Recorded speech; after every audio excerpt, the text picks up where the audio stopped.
Okay, so the type of olives that we're looking at right now, what are these varieties that you're growing? This is Picual.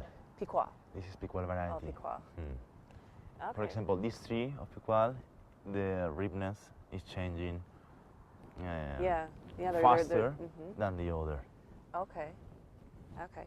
And then after you harvest the olives, how soon do you take them to the mill? As soon as possible. As soon as possible, in 4 or less than 4 hours.